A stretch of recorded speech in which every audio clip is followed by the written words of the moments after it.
এবার মহিলাদের পাশাপাশি বেকার ছেলে মেয়েদের ব্যাংক অ্যাকাউন্টে ঢুকবে 3,000 টাকা করে। হ্যাঁ, এবার কিন্তু যুবসাথী প্রকল্পে আপনারা টাকা পাবেন না, তার পরিবর্তে সম্পূর্ণ নতুন প্রকল্প চালু হবে, যার নাম হচ্ছে যুব শক্তি প্রকল্প।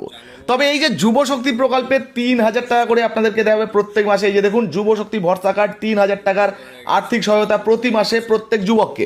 তো এই যে 3,000 টাকার সুবিধা আপনারা পাবেন, এই প্রকল্পে কিভাবে আবেদন করবেন, কারা কারা করতে পারবেন, সঙ্গে কি কি কাগজপত্র আপনাদেরকে আবেদন করার জন্য রেডি রাখতে হবে, কিভাবেই বা আপনার ব্যাংক অ্যাকাউন্টে টাকা ঢুকবে, এই নিয়ে কিন্তু অনেকের মনে প্রশ্ন রয়েছে। বিশেষ করে যারা যারা যুবসাথী প্রকল্পে আবেদন করেছিলেন, এখনো পর্যন্ত ব্যাংক অ্যাকাউন্টে টাকা পাচ্ছেন না। অনেকের ব্যাংক অ্যাকাউন্ট, বেশিরভাগ মানুষের ব্যাংক অ্যাকাউন্টে টাকা ঢোকেনি।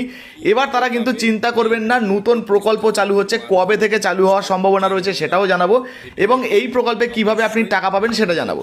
চলুন এক এক করে আপনাদেরকে বিস্তারিত তথ্য জানিয়ে দিই। তো এবার আপনারা আমার হাতে যে কার্ডটা দেখতে পাচ্ছেন, এই কার্ডটাই কিন্তু যুব শক্তি প্রকল্পের কার্ড। আচ্ছা, দেখতে পাচ্ছেন এখানে যুব শক্তি ভরসা কার্ড, 3,000 টাকার আর্থিক সহায়তা। এর আগেও আপনাদেরকে দেখিয়েছিলাম, এখানে ফর্ম ফিল আপটাও কিন্তু আপনাদেরকে দেখিয়েছিলাম। এই যে দেখতে পাচ্ছেন, ফর্ম সংখ্যা, তারিখ, নাম, মোবাইল নাম্বার, ঠিকানা। এখানে কিন্তু এর আগেই আপনাদেরকে জানিয়েছিলাম যে এই যে কার্ডটা, এই ফর্মটা যে আপনি ফিল আপ করলেই আপনার ব্যাংক অ্যাকাউন্টে টাকা ঢুকবে এমনটা কিন্তু নয়। যেহেতু এখানে কোনো ব্যাংক অ্যাকাউন্টের ডিটেলস নেই, আধার কার্ড বলুন বা অন্যান্য যে আপডেটগুলো, সেই সমস্ত আপডেট কিছু নেই। তাহলে এখন আপনাদের মনে প্রশ্ন হতে পারে, তাহলে এই যে যুব শক্তি প্রকল্পের যে টাকাটা, সেটা আমরা কিভাবে পাবো? দেখুন, এর জন্য আপনাকে আবেদন করতে হবে। হ্যাঁ, চিন্তা করবেন না, এবারে কিন্তু বিজেপির তরফ থেকে এই যে যুব শক্তি প্রকল্পের নতুন ফর্ম প্রকাশিত হবে, আর এই ফর্মটা ফিল আপ করেই কিন্তু আপনি এই যে 3,000 টাকার সুবিধা আপনার ব্যাংক অ্যাকাউন্টে নিতে পারবেন। এখন প্রশ্ন হচ্ছে যে কিভাবে ব্যাংক অ্যাকাউন্টে টাকা ঢুকবে। আচ্ছা, তার মাঝে একটা ছোট্ট প্রশ্নের উত্তর দিয়ে দিই। অনেকে কিন্তু জানতে চাইছিলেন, দাদা এই যে যুব শক্তি প্রকল্প, এই যুব শক্তি প্রকল্পে আবেদনের জন্য কোনো বয়সসীমা আছে কিনা?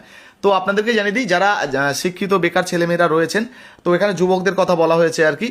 তো সম্ভবত 18 থেকে 40 বছরের মধ্যে বয়স হলে আপনারা আবেদন করতে পারবেন।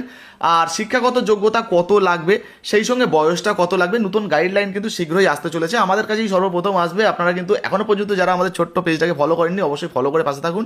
ইউটিউব থেকে দেখছেন, অবশ্যই সাবস্ক্রাইব করে ভিডিওটা শেয়ার করে দেবেন। হ্যাঁ, এইরকম গুরুত্বপূর্ণ আপডেট সবার আগে আপনাদেরকে দেবো। যাই হোক, এবারে আপনাদেরকে জানিয়ে দিই, নতুন গাইডলাইন এলে সেটাও কিন্তু আপনাদেরকে জানিয়ে দেবো।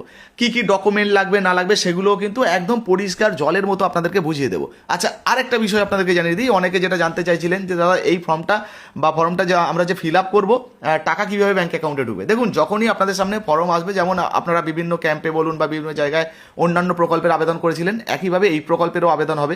সেক্ষেত্রে যদি ক্যাম্পে হয় তো ক্যাম্পে হলো, যদি ক্যাম্পে ধরুন না হলো, সেক্ষেত্রে আপনার পঞ্চায়েত বা আপনার ব্লক, এখানে আবেদন হতে পারে। কিভাবে আবেদন হবে, কোথায় হবে, সেটাও কিন্তু আপনারা জানতে পারবেন পরবর্তী ভিডিওতে। আমাদের সঙ্গে থাকবেন, আস্তে আস্তে কিন্তু সমস্ত কিছু আপনাদেরকে জানাবো। এবারে দেখুন, যখনই আপনাদের ব্যাংক অ্যাকাউন্টে টাকা দেওয়ার জন্য ফর্ম ফিল আপ করানো হবে,